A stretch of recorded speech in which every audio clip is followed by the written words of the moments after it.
Welcome back, young wizard. It's so good to have you here again. Get comfortable, settle in, and let your mind drift into the wonderful world we're about to explore together tonight. We're going to journey through the amazing life of one of the most powerful and interesting wizards in all of magical history. His name alone carries weight in the wizarding world. People speak it with respect, and some with fear. Albus Percival Wulfric Brian Dumbledore. A name that would become known for wisdom, power, and a strong desire to protect innocent people, even when that protection meant making very difficult choices. When we think of Dumbledore, many images might come to mind. Perhaps it's the kind headmaster welcoming students to Hogwarts with that warm smile and gentle humor. Maybe it's the powerful wizard standing against the darkest forces of his time, his wand raised to defend all he held dear. Or perhaps it's the flawed man carrying the weight of mistakes made in his youth, haunted by decisions that cost him everything he loved. Dumbledore was all of these things and more. His story stretches back over a century, touching nearly every big event in modern wizarding history. But to truly understand Dumbledore, to know the full picture of who he was, and why he made the choices that would shape the fate of the entire magical world, we need to go back to the beginning.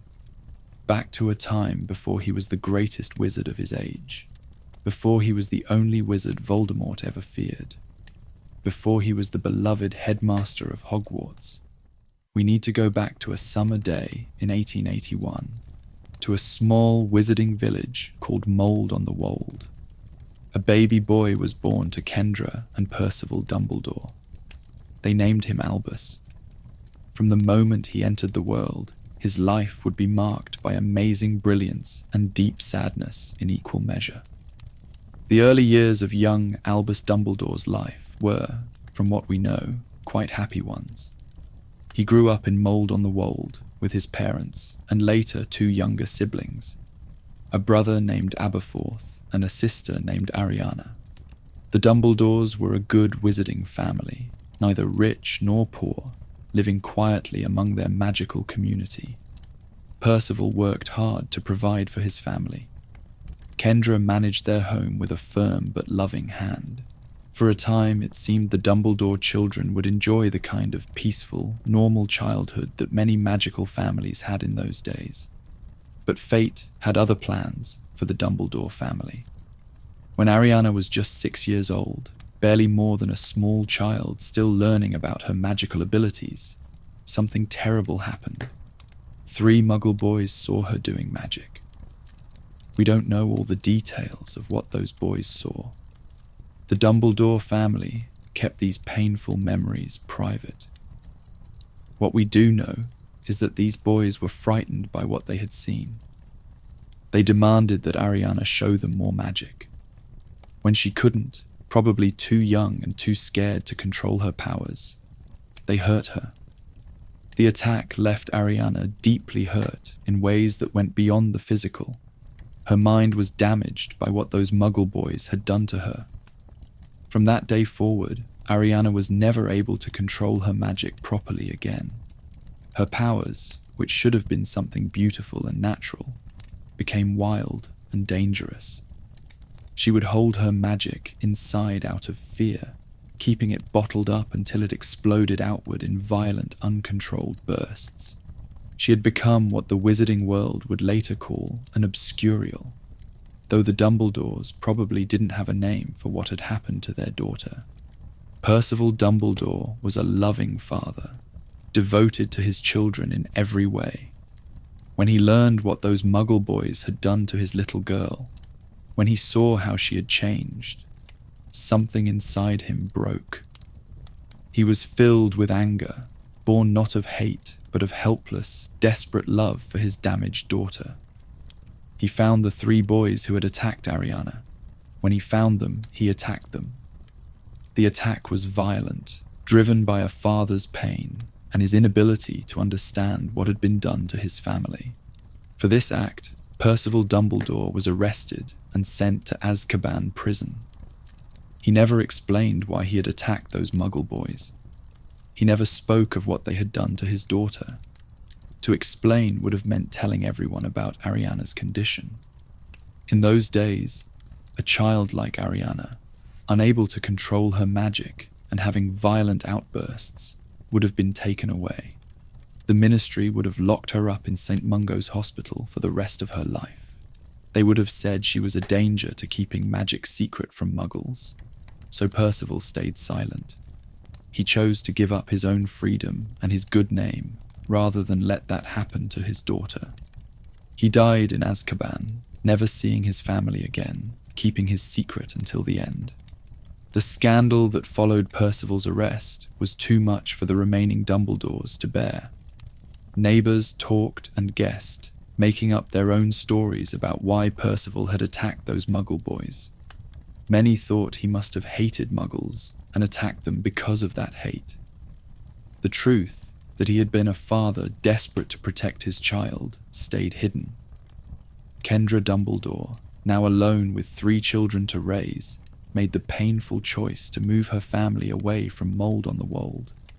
They went to Godric's Hollow, a village with deep ties to wizarding history, where perhaps they might find some peace and a fresh start. But peace was hard to find for the Dumbledore family. Kendra became Ariana's main caretaker, giving herself completely to managing her daughter's condition. She kept Ariana hidden away from the world, not out of shame, but because it was necessary, and she feared what might happen if the authorities learned the truth about her. The family told curious neighbours that Ariana was sick, too ill to go out or attend Hogwarts when she was old enough.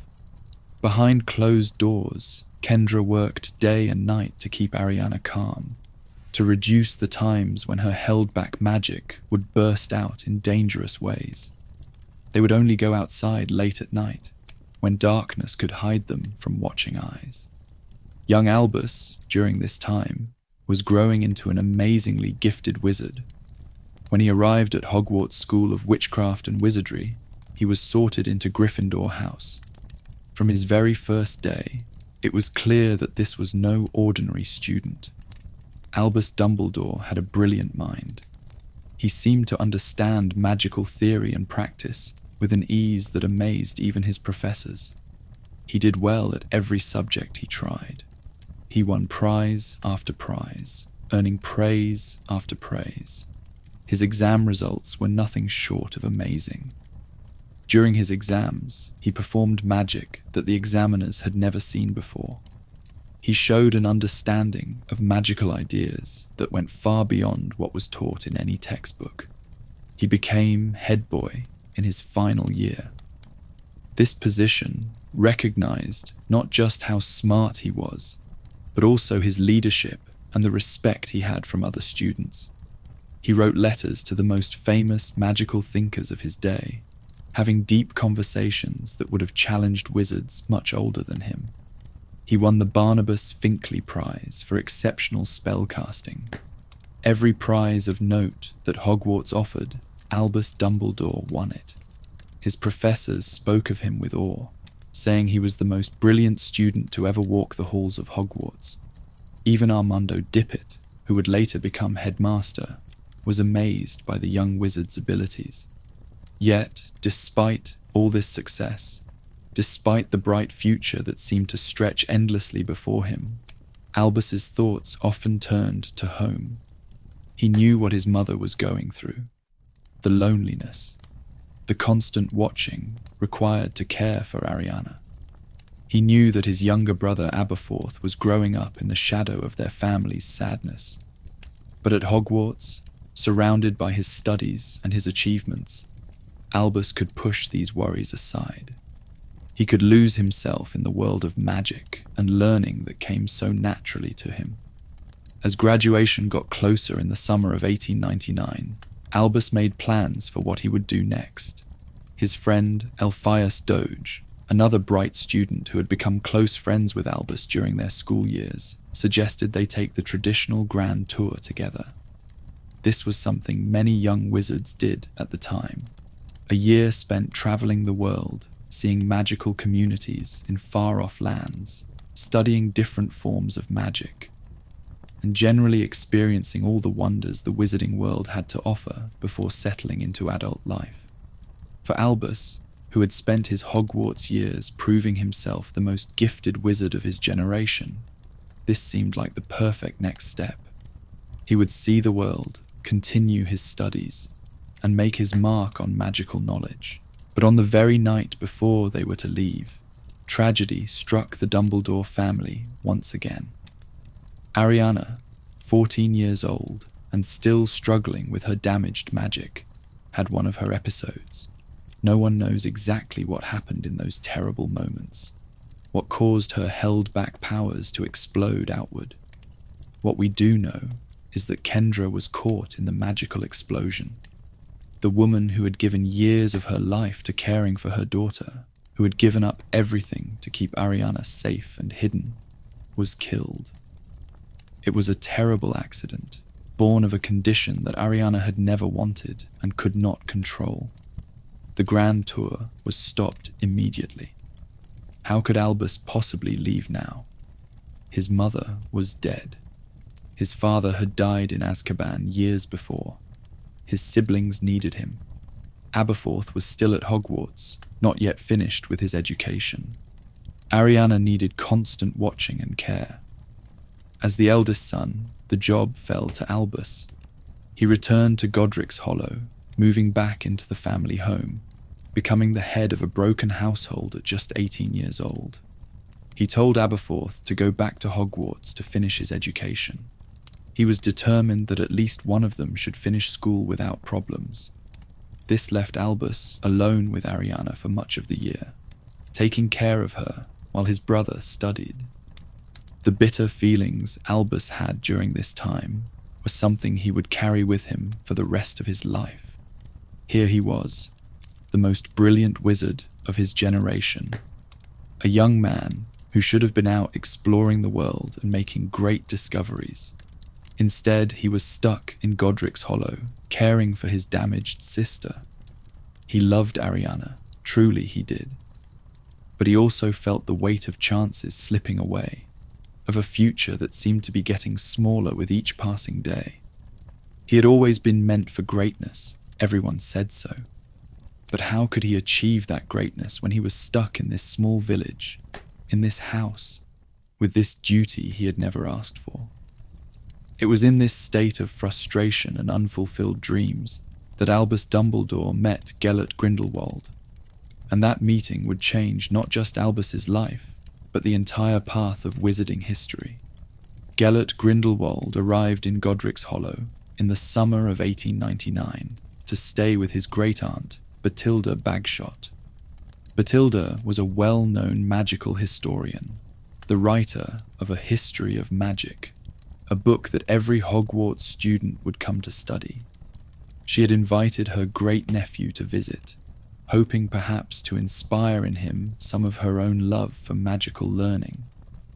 What she didn't fully understand was that Grindelwald had already been kicked out of Durmstrang Institute for his twisted and dangerous magical experiments. There were dark things running through this young wizard, dreams that went far beyond simple curiosity. When Albus and Gellert met, it was like lightning striking. Here were two young men, both amazingly gifted, both full of magical talent and brilliant minds. But more than that, they understood each other in a way that neither had known before. They could talk about magical theory at the highest levels, challenging and inspiring each other with ideas that would have left ordinary wizards confused. They spent hours together every day that summer, walking through the village, sitting in Bathilda's garden. Their talks ranged across every topic related to magic and the wizarding world. But their conversations soon turned to something darker, bigger. They began to talk about power, about the relationship between wizards and muggles, about the international statute of secrecy that kept the magical world hidden. Both young men had been shaped by experiences with muggles that left scars. Albus's sister had been destroyed by muggle boys. His father had died in Azkaban for taking revenge on them. His mother had been killed as a result of that attack. Grindelwald had his own complaints and his own vision of how the world should be. They began to develop a way of thinking, captured in a phrase that would become Grindelwald's famous motto in years to come: for the greater good. What if wizards didn't have to hide? What if, instead of staying in the shadows, magical people could take their rightful place as the leaders and protectors of the world? They could bring order, end wars, cure diseases. Muggles, for their own good, would be led by wizards who understood the bigger picture of life. It wouldn't be cruel rule, they told themselves. It would be kind rule, wizards using their gifts to create a better world for everyone, magical and non-magical alike, for the greater good. The phrase became a reason for any action, any plan, any dream they might follow. And there was something else between them, something that went beyond friendship and shared dreams. Albus Dumbledore fell in love with Gellert Grindelwald. It was a love that would colour everything that came after, that would influence decisions made decades later, that would haunt Albus for the rest of his long life. Years later, when all the damage had been done and the truth could finally be spoken, it would be clear that what Albus felt for Gellert went far beyond friendship. It was passionate, all-consuming, the kind of first love that blinds a person to warning signs, that makes them believe anything is possible as long as they're together. Grindelwald may have felt something similar, or he may have simply seen Albus's feelings and used them to his advantage. Their reasons for wanting power, while looking the same on the surface, came from different places. Albus was driven by a desire to prevent future tragedies, like what had happened to Ariana, to create a world where magical children would never again be hurt by those who feared them. Grindelwald's vision was colder, more focused on power itself, on the natural superiority he believed wizards had over muggles. But in those exciting summer days, these differences seemed small, easily overlooked in the excitement of their big plans.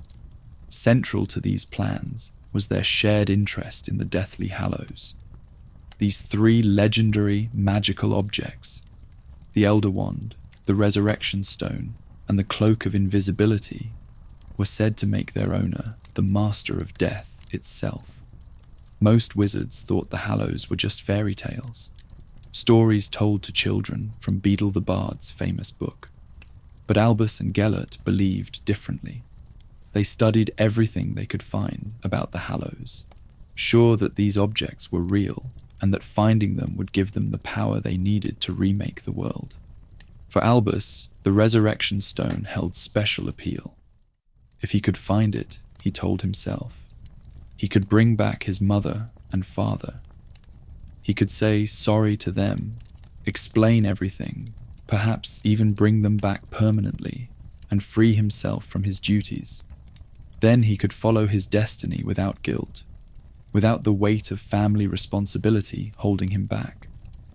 Grindelwald was more interested in the Elder Wand, the most powerful wand ever created, a wand that would make its owner unbeatable in magical combat. And the Cloak of Invisibility would allow them to move unseen as they followed their goals. They even went so far as to create a blood pact, a magical bond that would prevent either of them from moving against the other.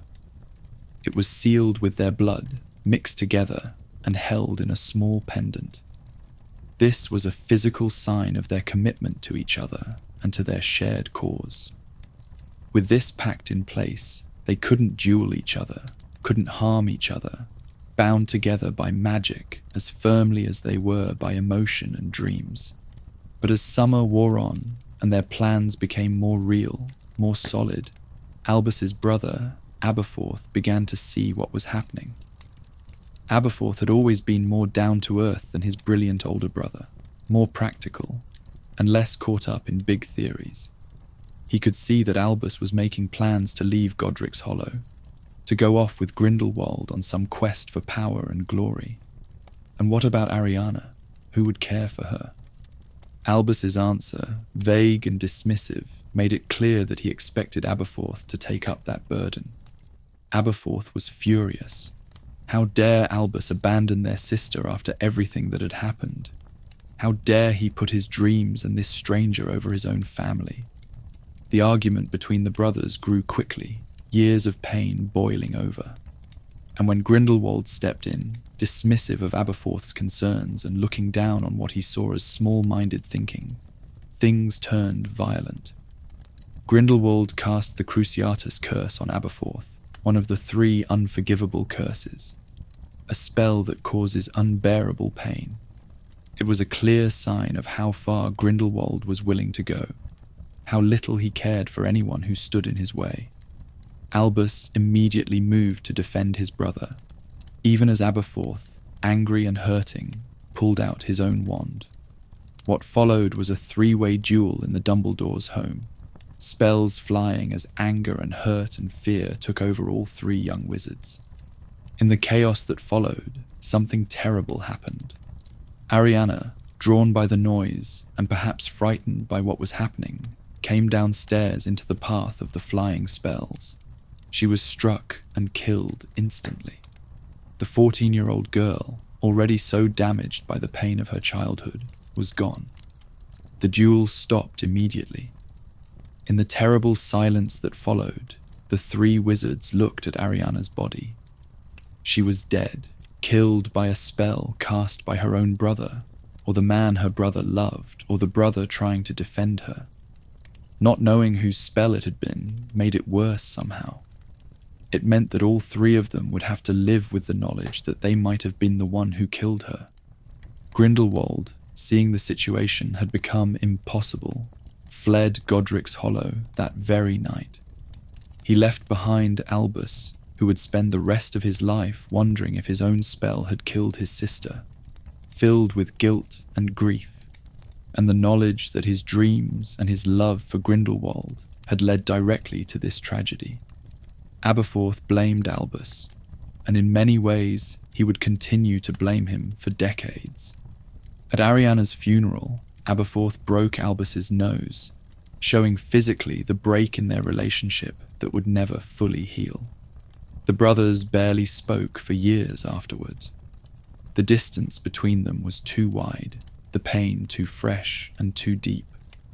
For Albus Dumbledore, Ariana's death was a turning point that shaped everything that came after. The dreams he had held, the visions of glory and power, the big plans he and Grindelwald had made, all of it was stained now by his sister's blood. He had been given a look at what his hunger for power could cost, and the price was unthinkable. He decided then and there that he could never be trusted with power, that his judgment was deeply flawed when it came to wanting greatness.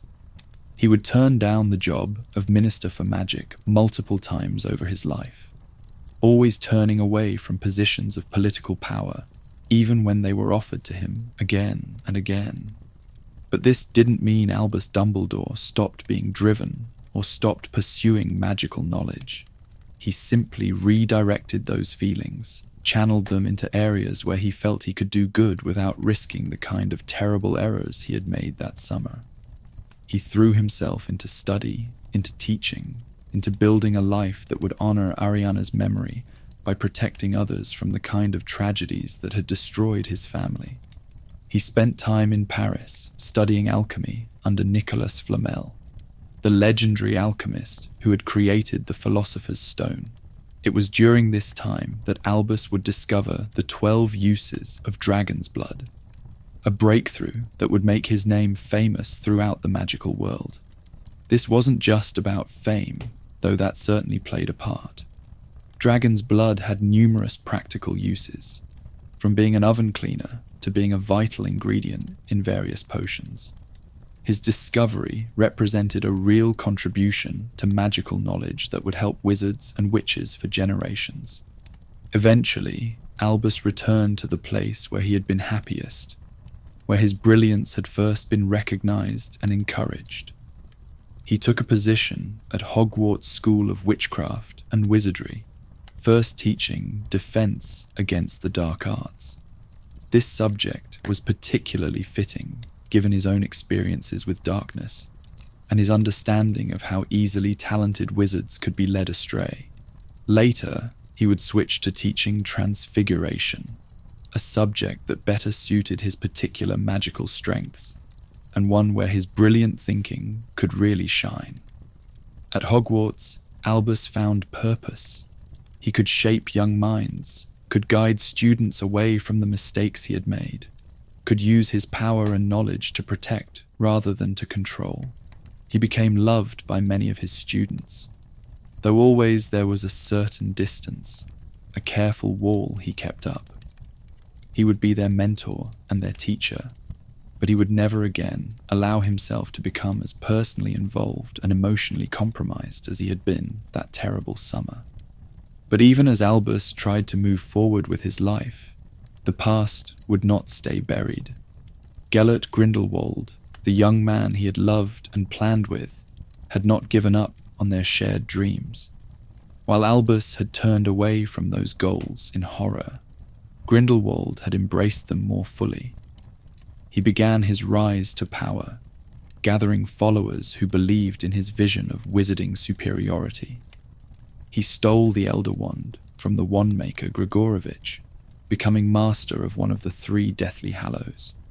He built an army, created a fortress prison called Nurmengard, and launched what would become known as the Global Wizarding War. As Grindelwald's power grew throughout the 1920s and 30s, the wizarding world looked to Albus Dumbledore to stop him. People knew that Dumbledore had been friends with Grindelwald, that the two had known each other in their youth. What they didn't know was the full story of that relationship, the love that had existed between them, the blood pact that still bound them. For years, Albus resisted calls to face Grindelwald. He made excuses, said others were better suited, suggested different approaches. But the truth was simpler and more painful. He couldn't bear to face the man he had once loved. He couldn't bear to possibly kill Gellert, and he thought that somewhere beneath Grindelwald's dark goals, the young man he had known that summer still existed. But the blood pact was also a problem. As long as it existed, neither man could move directly against the other. Albus would need to find a way to break the pact before he could face Grindelwald. And even if he could, would he be able to follow through? Would he be able to do what needed to be done against someone who had once meant everything to him? The 1920s saw Grindelwald's influence spreading, and Dumbledore began working behind the scenes to counter him. He couldn't face Grindelwald directly, but he could work to undermine his plans, to protect those Grindelwald targeted, to gather information. One way he did this was through his former student, Newt Scamander. Newt was a magizoologist with a talent for finding himself in the middle of important events, often seemingly by accident. But these accidents were often arranged by Dumbledore, who recognized Newt's unique abilities and his basic goodness. In 1926, when an obscurial began causing trouble in New York City, and Grindelwald saw a chance to use the situation for his own ends, Dumbledore made sure that Newt would be there. He told Newt about a thunderbird in Egypt that needed to be returned to Arizona, knowing full well that Newt's path would take him through New York at exactly the right time. Dumbledore couldn't act directly against Grindelwald, but he could position people on the board, could make sure that good people were in the right places to counter the Dark Wizard's plans. By 1927, when Grindelwald had grown even more powerful and had managed to escape after being briefly caught, Dumbledore met with Newt again. He asked for his help in finding Credence Barebone, the obscurial from New York, who had survived. Grindelwald was also looking for Credence, wanting to use him as a weapon. The situation was becoming desperate, the world sliding toward open war between Grindelwald's forces and those who opposed him. It was during this time that something crucial happened. The blood pact between Dumbledore and Grindelwald was broken. While the exact circumstances are complex, what we know is that Credence Barebone, who had been revealed to have some connection to the Dumbledore family line, became central to breaking the magical bond.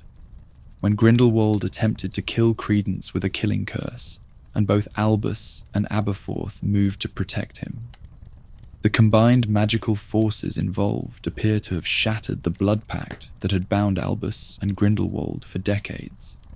Even free of the pact, Dumbledore didn't immediately move against Grindelwald. He faced him in a duel during a ceremony in Bhutan, but it ended without a clear winner, neither wizard able to overcome the other. Grindelwald disappeared, escaping to fight another day. But the fight made it clear that eventually they would face each other properly, and one of them would have to fall. That final meeting came on November 2nd, 1945. The timing is important. This was the end of World War II in the Muggle world, a war that had seen terrible death and destruction. While the Muggle conflict raged, the Wizarding world had its own war, its own dark wizard threatening to conquer and enslave. Grindelwald's power was at its height. His followers numbered in the thousands. His fortress of Nurmengard held his enemies. He wielded the Elder Wand, the most powerful wand ever created. By all accounts, he should have been unstoppable. But Albus Dumbledore was no ordinary wizard. Even without the Elder Wand, even facing the man he had once loved, Dumbledore was more than Grindelwald's equal. When they finally faced each other in that legendary duel, the Wizarding world held its breath. People who saw it would later say that nothing before or since had matched the terrible beauty of that battle. Two of the most powerful wizards alive, using magic that most witches and wizards couldn't even understand, locked in combat that would determine the fate of the magical world. The duel went on, spell against spell, will against will. Grindelwald had the Elder Wand, but Dumbledore had something more important. He had spent decades sharpening his skills, decades learning from his mistakes, decades preparing himself. And perhaps most importantly, he had accepted what needed to be done. He wasn't fighting to prove himself or to gain power. He was fighting to stop someone who would enslave the world if left unchecked. He was fighting in the end for the greater good, though his understanding of that phrase had changed far beyond the naive dreams of his youth. In the end, Dumbledore won. He defeated Grindelwald, disarmed him, and took the Elder Wand. The wand's loyalty transferred to Dumbledore, recognizing him as its new master. Grindelwald was captured and locked in his own fortress in the highest cell of Nurmengard, where he would remain for the next 50 years. The global Wizarding War was over.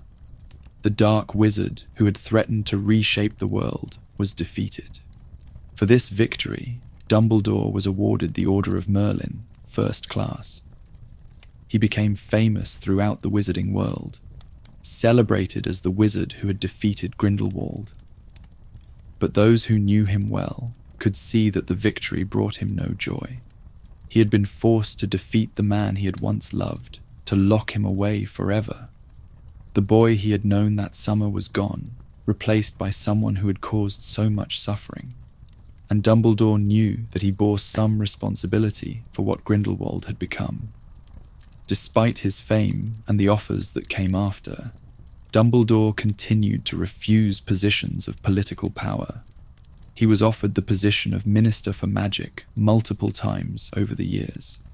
Each time, he turned it down, saying he was better suited to teaching. And perhaps he was right.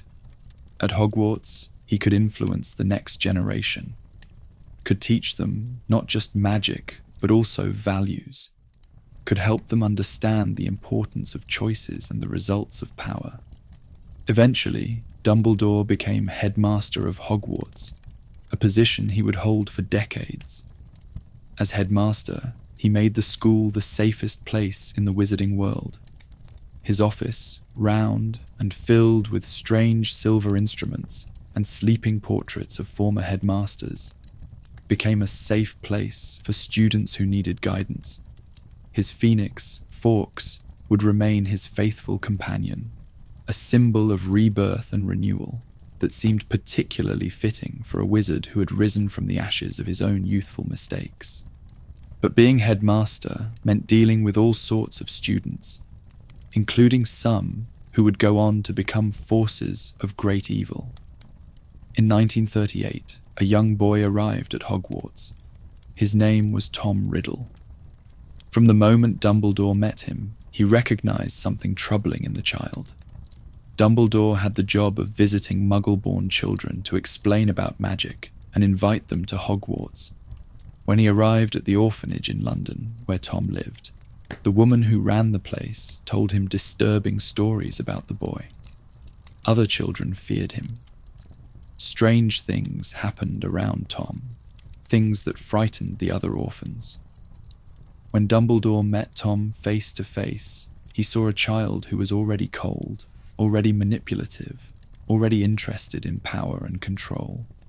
Tom had discovered he could do magic and had taught himself ways to frighten and hurt others, to take what he wanted. Even at 11 years old, there was something unsettling about Tom Riddle, something that made Dumbledore uneasy. But what could he do? The boy was magical, and all magical children had the right to attend Hogwarts.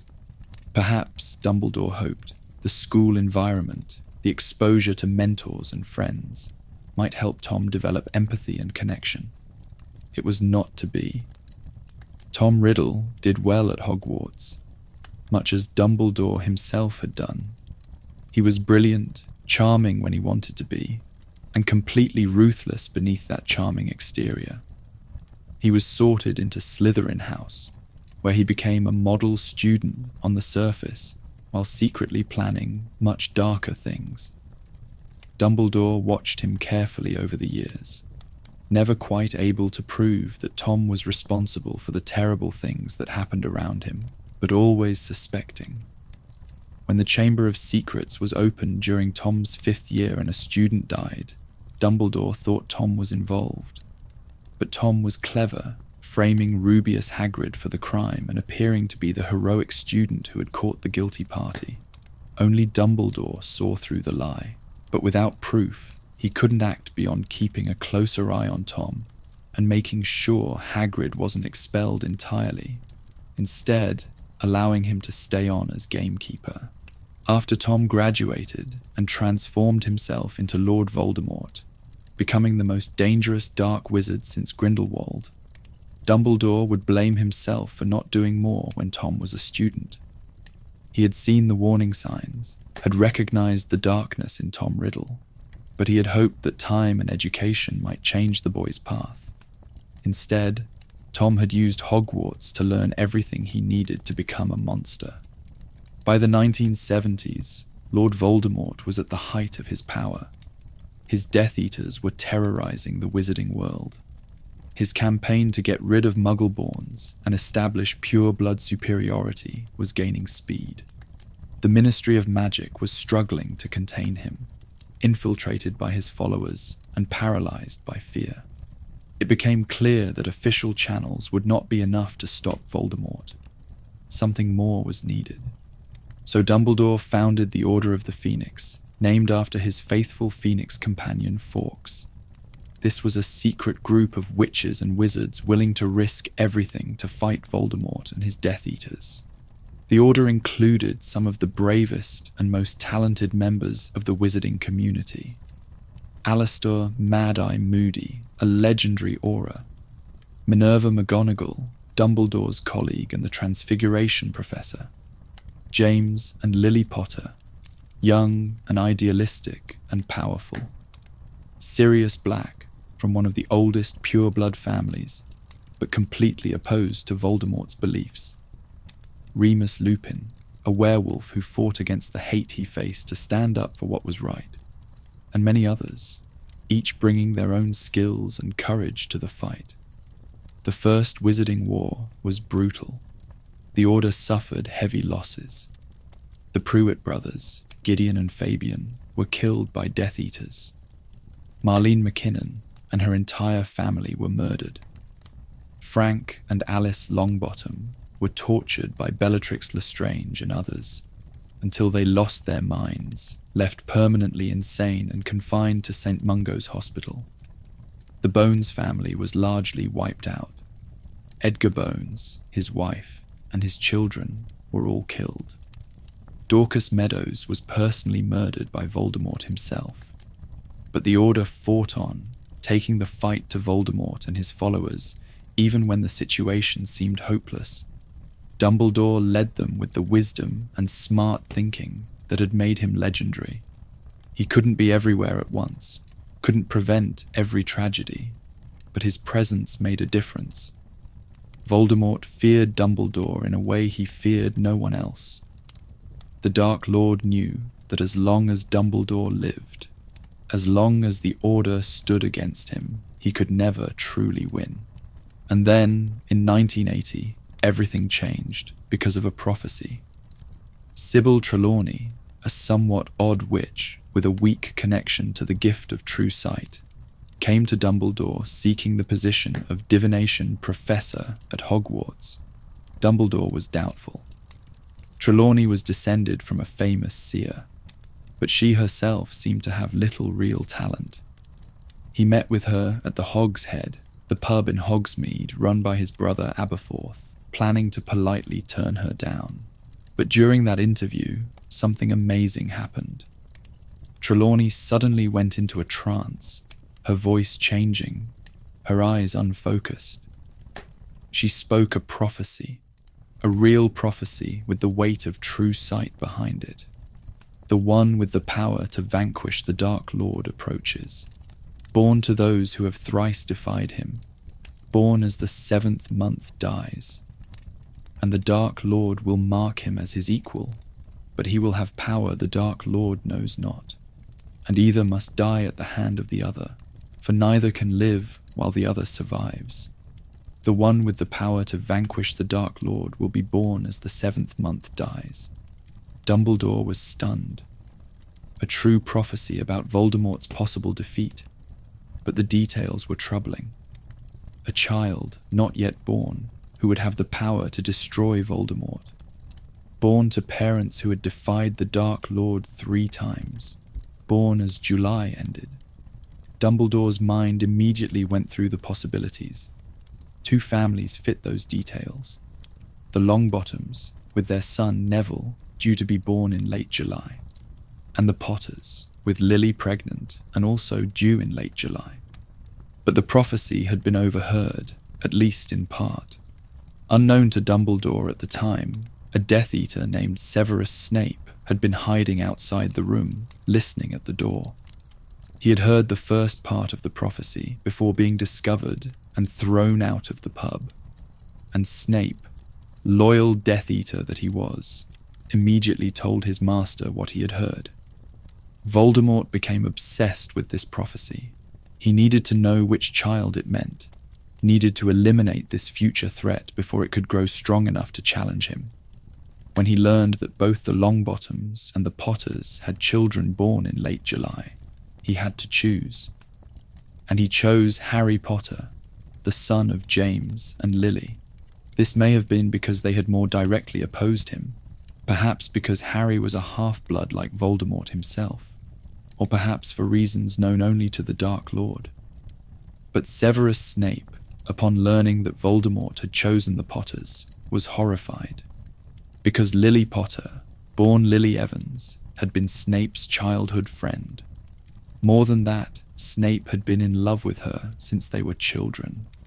He had lost her when they were teenagers, driven away by his interest in the dark arts and his friendship with future Death Eaters, culminating in his calling her a mudblood in a moment of anger and pain.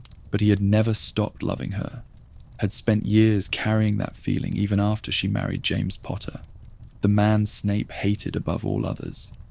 Faced with Lily's coming death, Snape did something he had never done before. He went to Dumbledore. He begged the headmaster to protect Lily, to save her from Voldemort. Dumbledore, who had watched Snape become a Death Eater, who knew what the young man had chosen to become, saw an opportunity. He agreed to do everything in his power to protect Lily. But he made it clear that the best way to ensure her safety was for Snape to work as a spy for the Order. Snape agreed, turning his back on Voldemort and beginning his role as a double agent at great personal risk. Dumbledore told the Potters about the prophecy and about the danger they faced. They went into hiding, protected by the Fidelius charm, an incredibly powerful spell that would hide their location inside a single person's soul. That person, the secret keeper, would be the only one who could reveal where they were hiding. They chose their friend, Peter Pettigrew, believing him to be loyal and thinking he would be less obvious a choice than Sirius Black, who Voldemort would surely target. It was a terrible mistake. Peter Pettigrew was a Death Eater, a traitor who had been feeding information to Voldemort for years. He immediately revealed the Potter's location. On October 31st, 1981, Voldemort arrived at the Potter's home in Godric's Hollow. He killed James Potter first, who tried to hold him off so Lily and Harry could escape. Then he went upstairs and found Lily standing in front of Harry's crib. He offered to spare her, as Snape had begged him to do.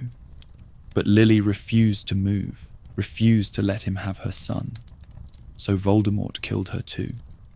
Then he turned his wand on baby Harry and cast the killing curse. But something never seen before happened. The curse bounced back.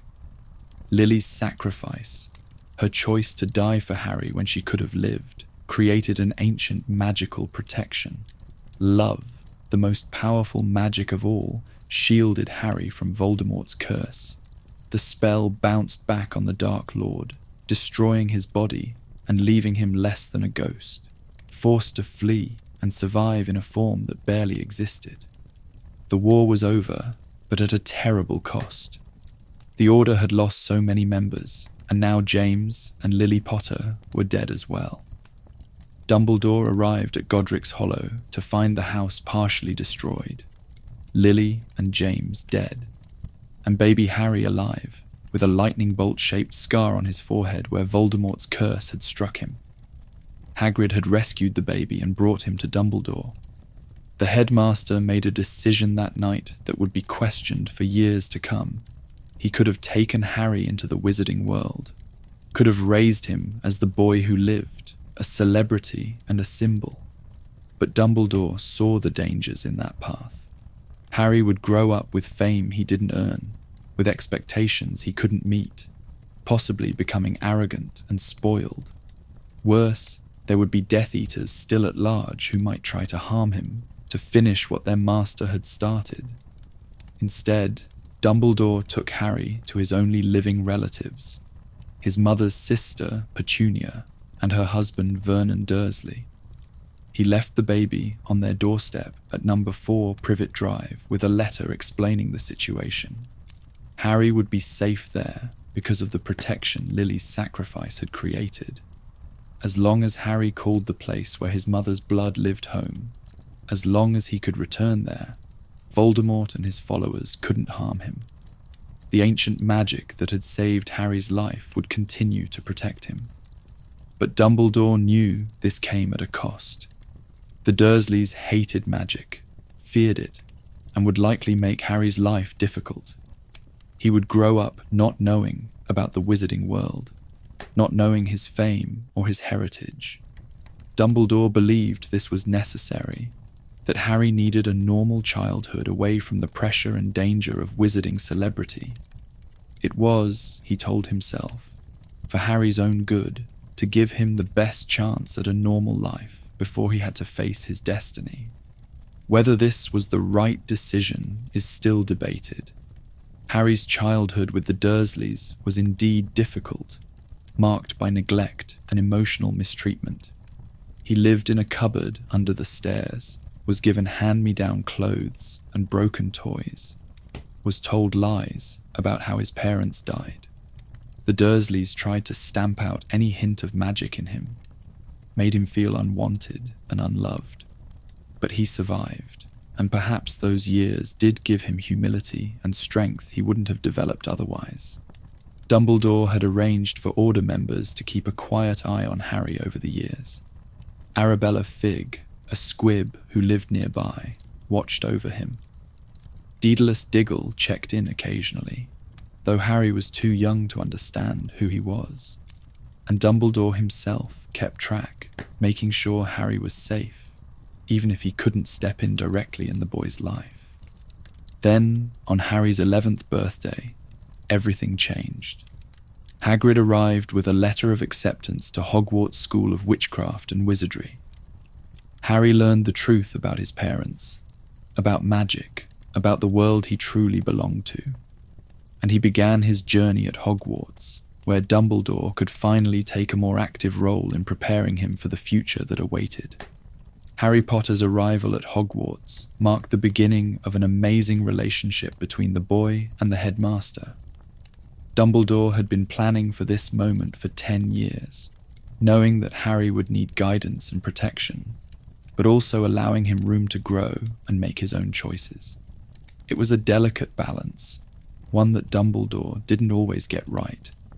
In Harry's first year, Dumbledore made sure the Philosopher's Stone was brought to Hogwarts, supposedly for safekeeping, but perhaps also knowing that it would attract danger and test Harry. When Professor Quirrell, possessed by what remained of Voldemort's soul, attempted to steal the stone, Harry and his friends Ron and Hermione stood in the way.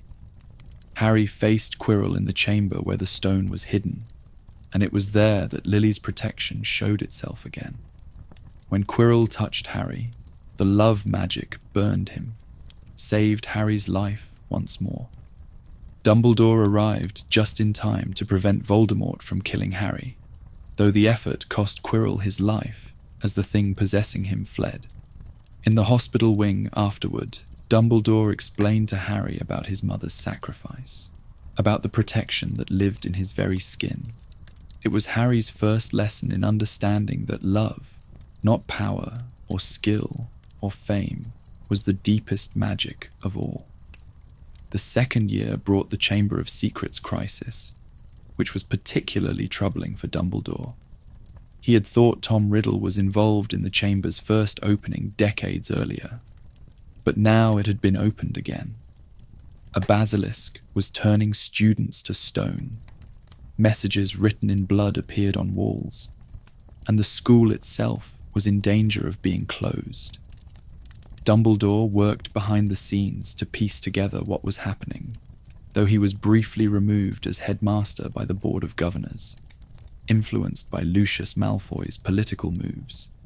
Harry went down into the chamber and faced the memory of Tom Riddle kept in an enchanted diary, one of Voldemort's Horcruxes, though neither Harry nor Dumbledore knew it yet. With the help of Fawkes, who brought him the sorting hat containing Godric Gryffindor's sword, Harry destroyed the basilisk and stabbed the diary, unknowingly destroying a piece of Voldemort's soul. Dumbledore understood more than he revealed at the time, beginning to piece together a frightening theory about what Voldemort had done to achieve his seeming immortality. The third year was marked by the escape of Sirius Black from Azkaban and the return of Dementors to Hogwarts. Dumbledore had to balance protecting the school while knowing more than he could reveal about Sirius's true nature. When the truth came out that Peter Pettigrew was the real traitor and Sirius was innocent, Dumbledore made a calculated decision. He couldn't free Sirius officially, not without proof that the Ministry would accept. But he could give Harry and Hermione a hint about using the Time Turner to save both Sirius and the Hippogriff Buckbeak. This showed one of Dumbledore's key ways of teaching. He didn't simply solve problems for Harry and his friends. He gave them the tools and the hints they needed to solve problems themselves, trusting them with duties and secrets that most adults would never give to 13-year-old children. It was a risky approach, but Dumbledore believed it was necessary to prepare Harry for what was coming. The fourth year brought the Triwizard Tournament, and with it, disaster.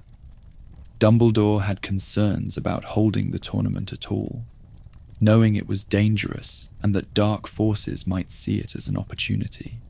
His fears proved right when Harry's name came out of the Goblet of Fire, entered by Barty Crouch Jr., disguised as Mad-Eye Moody. The tournament became a trap designed to deliver Harry to Voldemort. When Harry returned from the graveyard with Cedric Diggory's body, reporting that Voldemort had returned, Dumbledore believed him immediately. He had been preparing for this possibility, knowing that Voldemort had found ways to survive and would someday attempt to return to power.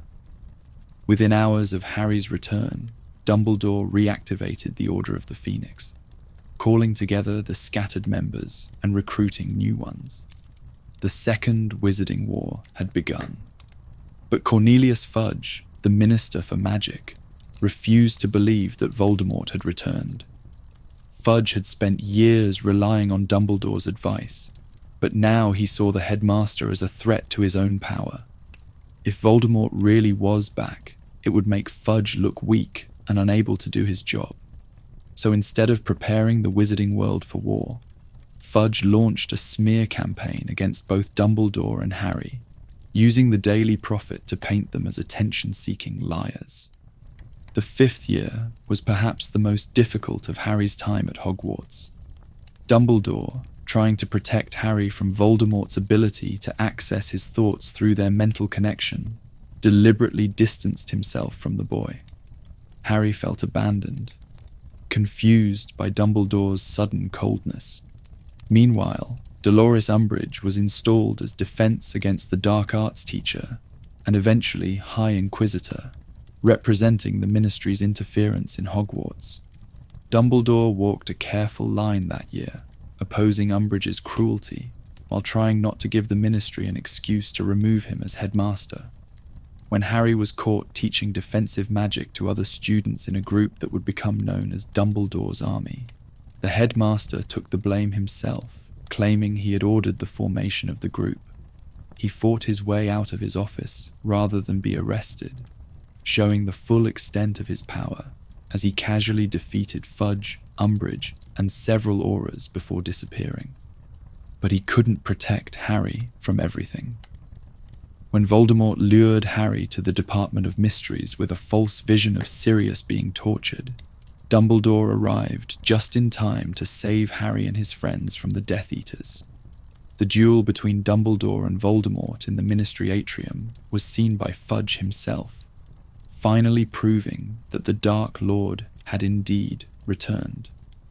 After the battle, Dumbledore finally revealed to Harry the full content of the prophecy, explaining why Voldemort had targeted him as a baby and what it meant for his future. Either must die at the hand of the other, for neither can live while the other survives. It was a terrible burden to place on a 15-year-old boy, but Dumbledore believed Harry deserved to know the truth. The sixth year marked a shift in their relationship. Dumbledore began giving Harry private lessons, showing him memories about Voldemort's past, helping him understand the enemy they faced. These lessons revealed Tom Riddle's childhood, his time at Hogwarts, his fall into darkness. But Dumbledore had another reason beyond education. He needed a specific memory from Horace Slughorn, Harry's new potions professor. A memory that Slughorn had altered because it showed him telling young Tom Riddle about Horcruxes. Through a combination of luck with Felix Felicis potion and real connection, Harry got the real memory. It revealed that Voldemort had asked Slughorn about creating multiple Horcruxes, about splitting his soul into 7 pieces. This confirmed Dumbledore's worst fears. Voldemort had made himself harder to kill than any dark wizard before him. To truly defeat him, they would have to find and destroy all of his Horcruxes. But Dumbledore had already found one. The previous summer, he had tracked down Marvolo Gaunt's ring, hidden in the ruins of the Gaunt shack. The ring was a Horcrux, but it was also more than that. Set into the ring was a black stone cracked down the center. Dumbledore recognized it immediately as the Resurrection Stone, one of the Deathly Hallows he had sought so desperately in his youth. The temptation was too much. Even knowing the ring was likely cursed, even after decades of wisdom and experience, Dumbledore put it on. He wanted to see his family again, to say sorry to Ariana and his parents, to make amends for his failures. It was a moment of weakness, a lapse in judgment from the greatest wizard of the age. The curse activated instantly, spreading through his hand, turning it into something dead and blackened. Only Dumbledore's own considerable skill and Severus Snape's timely help prevented him from dying immediately. Snape contained the curse to Dumbledore's hand, but he made it clear this was only temporary.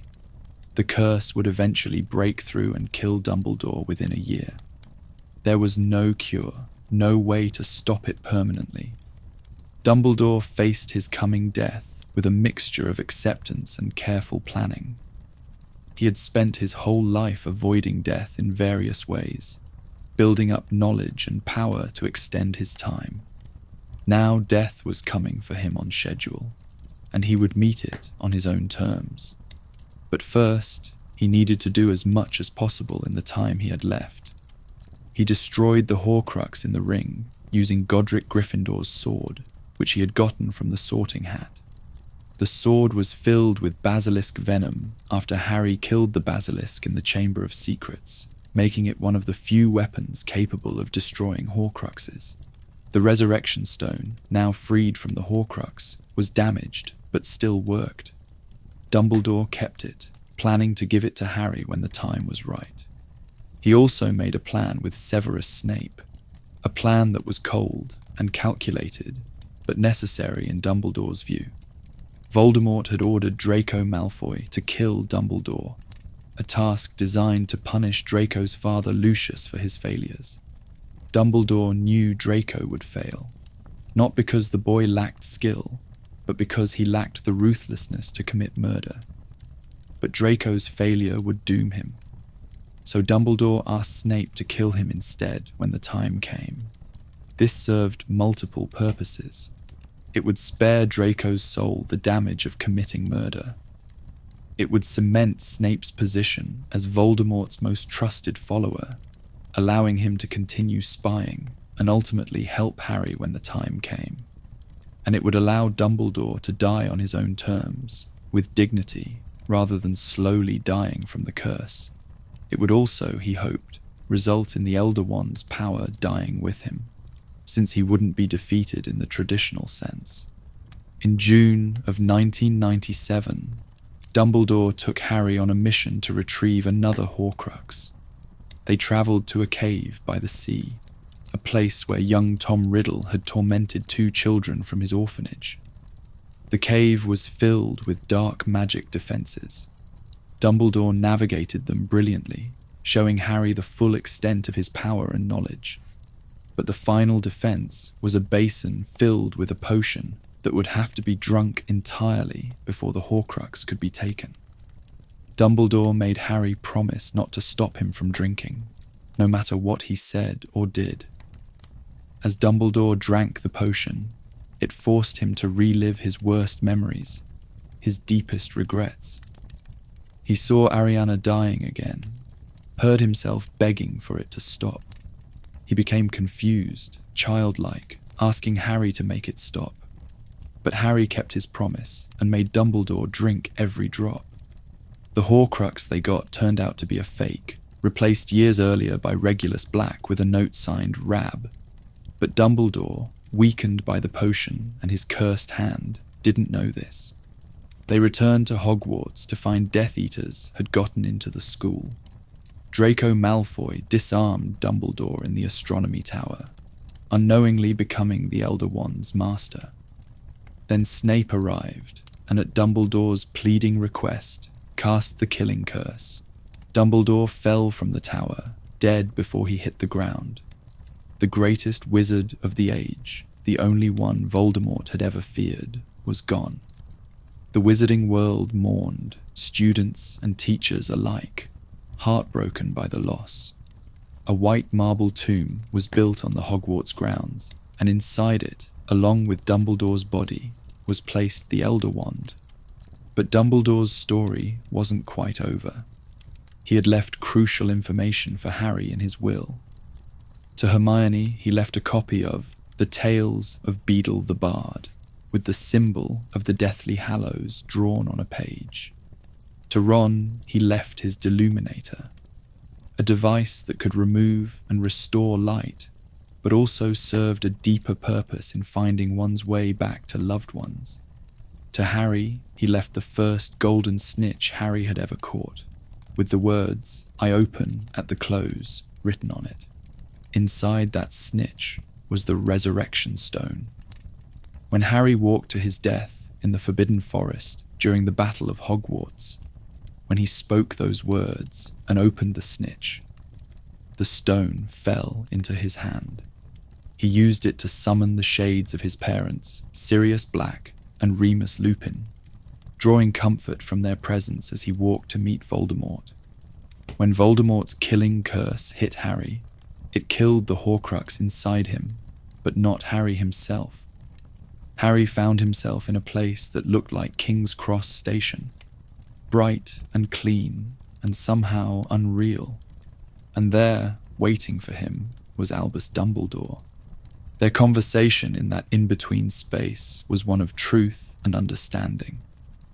Dumbledore admitted his mistakes, his flawed dreams in youth, his fears about power and his own judgment.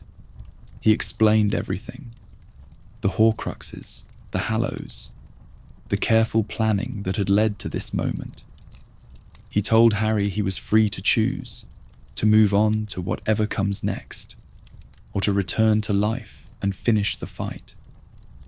Harry chose to return, but not before asking one final question. Tell me one last thing. Is this real, or has this been happening inside my head? Dumbledore's answer was perfect, so very like him. Of course it is happening inside your head, Harry, but why on earth should that mean that it is not real? Harry returned to life and ultimately defeated Voldemort. The prophecy was fulfilled, the Horcruxes destroyed, and the Second Wizarding War ended in victory for the forces of light. Harry had the Elder Wand in his possession, having become its master when he disarmed Draco Malfoy, who had disarmed Dumbledore.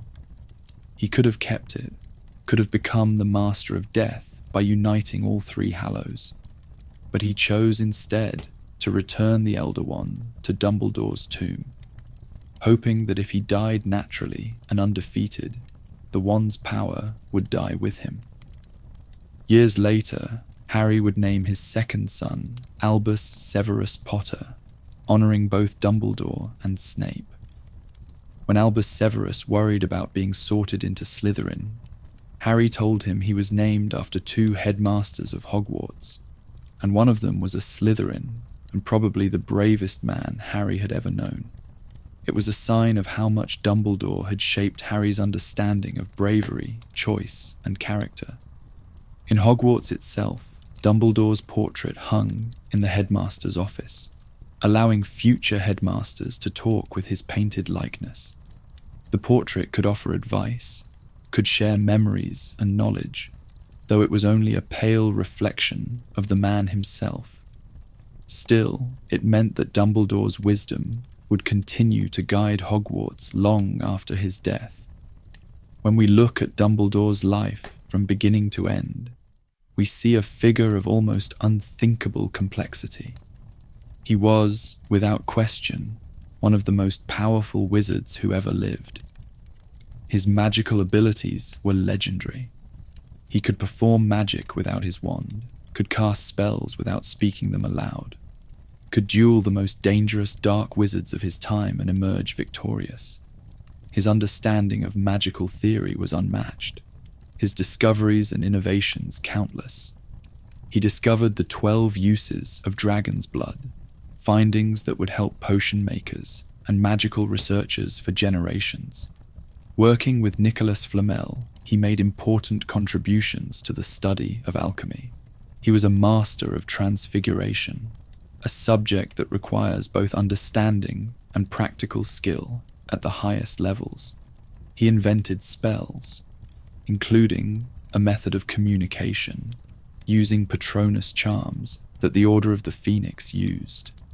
He could read minds with legilimency and shield his own thoughts with occlumency. He held numerous titles over his lifetime. Chief Warlock of the Wizengamot, the Wizarding World's High Court, Supreme Mugwump of the International Confederation of Wizards, a position of global influence. He was awarded the Order of Merlin, First Class, the highest honor the Wizarding world could give. And of course, he was headmaster of Hogwarts School of Witchcraft and Wizardry for decades, widely considered the greatest headmaster the school had ever known. But for all his power and accomplishments, Dumbledore was deeply, truly human. He made terrible mistakes, particularly in his youth. His ambition and his love for Grindelwald blinded him to reality, led him to neglect his family, ended with his sister's death.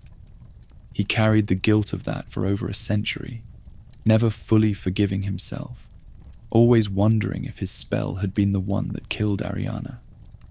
Even in his later years, supposedly wiser and more measured, he made questionable decisions. He left Harry with the Dursleys, knowing they would mistreat him. He kept secrets from Harry, particularly in the boy's 5th year, in ways that did more harm than good. He moved people around like pieces on a chessboard, sometimes treating students as tools in his larger plans, rather than as individuals with their own agency. His plan to have Snape kill him was brilliant strategically, but morally complicated at best.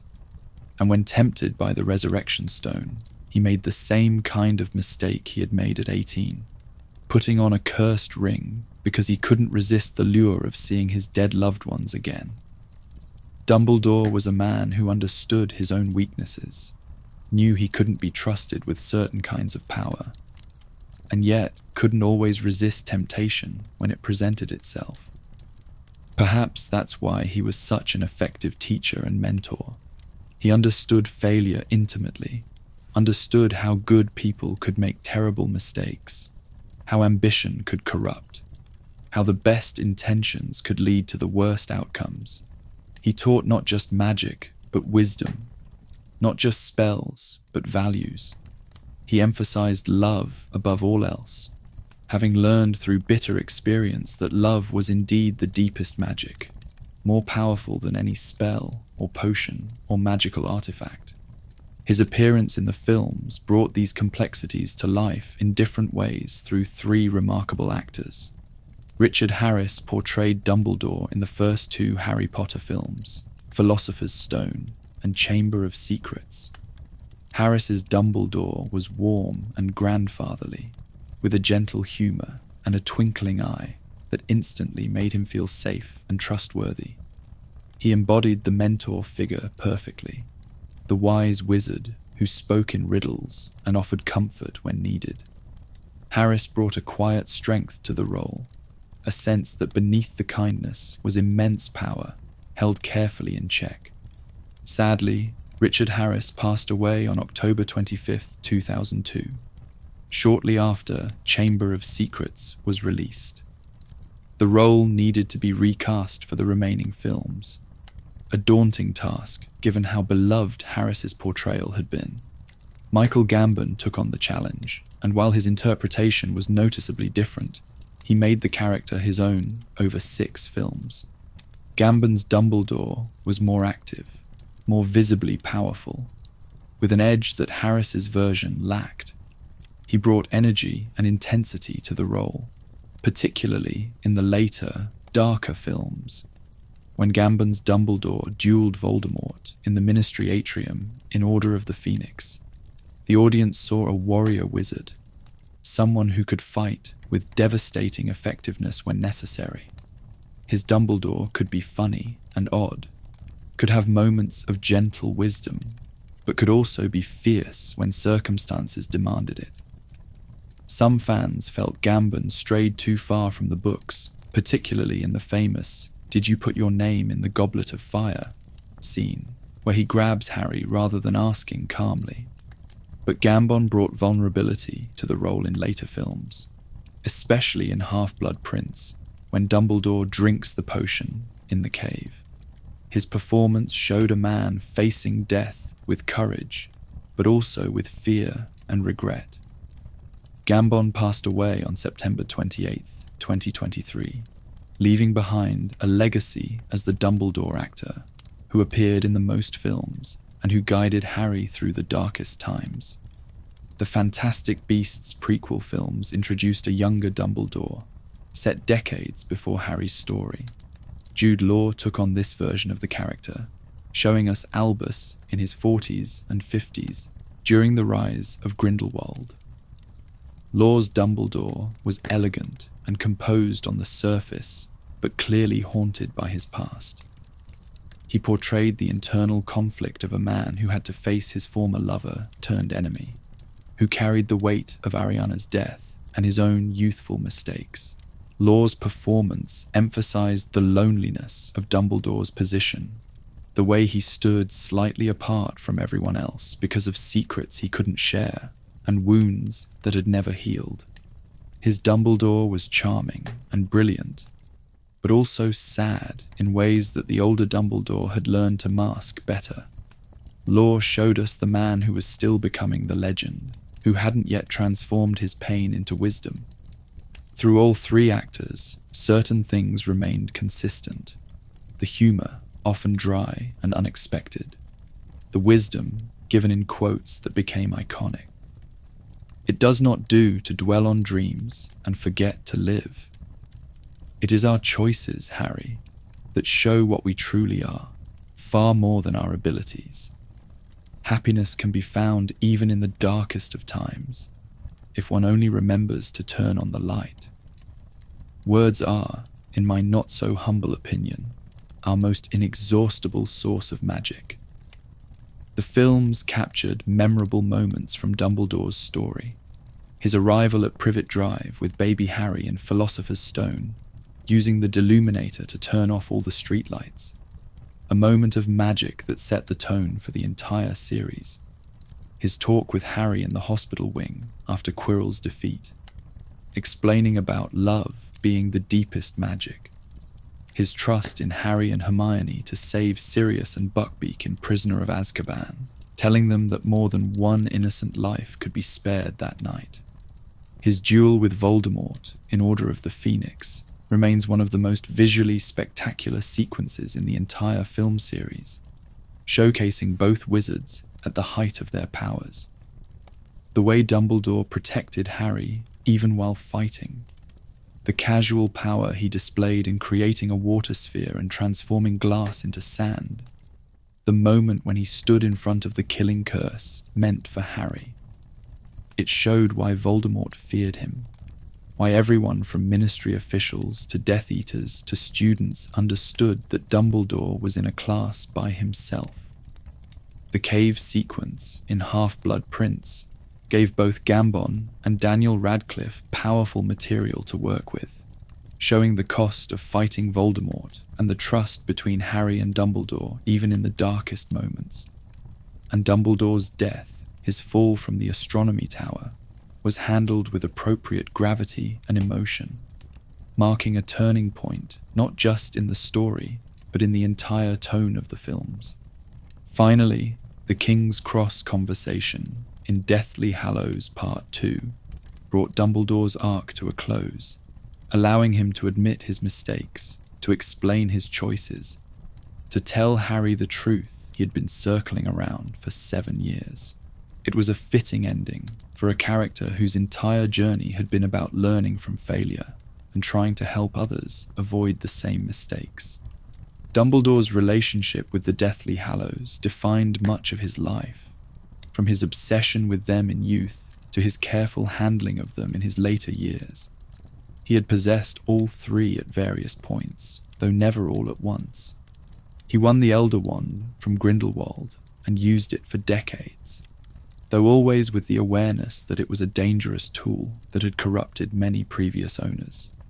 He borrowed the invisibility cloak from James Potter to study it, recognizing it as the legendary Hallow, but ultimately returning it to its rightful owner's son. And he found the resurrection stone set in Marvolo Gaunt's ring, giving in to temptation when he saw it, but ultimately using it as part of his plan to help Harry. Unlike Voldemort, who pursued immortality through Horcruxes, Dumbledore came to understand that death was natural and necessary. His greatest wisdom wasn't in how to avoid death, but in how to accept it, how to face it with courage and dignity. He told Harry that to the well-organized mind, death is but the next great adventure. He believed this, had spent years learning to believe it after a youth spent fearing and trying to overcome death. His influence extended far beyond his lifetime. The Order of the Phoenix, which he founded twice, represented his commitment to fighting tyranny and protecting the innocent. Dumbledore's army, named by students in his honor, showed how his values inspired even those who had never met him. His portrait in the headmaster's office meant his counsel could be sought by future generations. His tomb on the Hogwarts grounds became a place where people came to pay respects to the greatest headmaster the school had ever known. But perhaps his greatest legacy was Harry Potter himself. Dumbledore shaped Harry's development from infancy onward, from the decision to leave him with the Dursleys, to the lessons about love and choice, to the final revelation that Harry had to be willing to die to save everyone else. He prepared Harry for a burden no child should have to bear, guided him toward a destiny neither of them could avoid, and ultimately trusted him to make the right choice when it mattered most. Some have criticized Dumbledore for this, for raising Harry like a pig for slaughter, to use Snape's phrase. There's truth to this criticism. Dumbledore did manipulate Harry, did keep secrets from him, did prepare him to sacrifice himself. But he also gave Harry the tools to survive that sacrifice, ensured that Harry would face it knowing he had the love and support of those who cared about him, and ultimately left the final choice in Harry's hands. Dumbledore didn't force Harry to walk to his death. He showed him why it might be necessary and trusted him to decide. In the end, Albus Dumbledore was a man who spent his entire adult life trying to make up for the mistakes of his youth. He was brilliant and flawed, powerful and haunted, capable of both tremendous wisdom and terrible errors in judgment. He was human in the fullest sense, someone who struggled with temptation and failed sometimes, who carried guilt and regret, but tried to use those painful lessons to help others, who understood that love and choice mattered more than power and destiny. He faced down two of the most dangerous dark wizards in history, founded an organization that saved countless lives, taught and mentored generations of students, and ultimately gave his own life as part of a plan to defeat Voldemort. He was never perfect, never claimed to be, always admitted his capacity for mistakes. But he was, in his own complicated way, a hero. Not because he was the most powerful wizard of his age, though he was. Not because he was the only one Voldemort feared, though that's true as well. But because he learned from his failures. Because he chose to protect rather than dominate. Because he understood that the deepest magic, the most powerful force in the world, was love. Albus Percival Wulfric Brian Dumbledore. A name that will be remembered for as long as the wizarding world exists. A man whose story reminds us that greatness isn't about being perfect. It's about choosing to do good even when you've done wrong. About learning from mistakes even when they haunt you. About fighting for what's right even when the cost is unimaginably high. He was, in every sense, the greatest wizard of his age. Not because he was the strongest or the smartest, but because he understood what truly mattered and dedicated his life to protecting it. So as you drift off to sleep tonight, think about Dumbledore's journey. Think about the choices he made, good and bad, and how they shaped the wizarding world for over a century. Think about the lessons he taught, about love and courage, and the importance of choosing what is right over what is easy. Think about the fact that even the greatest wizards make mistakes, but those mistakes don't have to define them if they learn and grow and try to do better. Sleep well and remember, happiness can be found even in the darkest of times if one only remembers to turn on the light. Thank you for joining me on Sleep 2 Cinema. If you enjoyed this journey through Dumbledore's lore, please consider liking this video and subscribing to the channel for more deep dives into your favorite film universes. Until next time, sweet dreams.